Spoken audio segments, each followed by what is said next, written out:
So to draw a spoon, we can draw a curvy line and a curvy line like this. There, a spoon.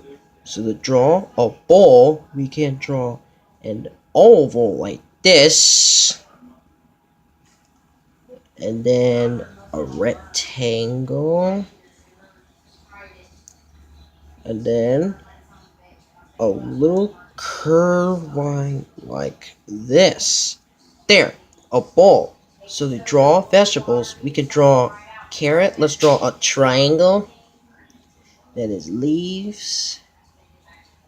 We could draw a potato like this.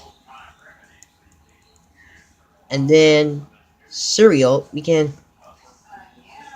a curved line like this. There, vegetables.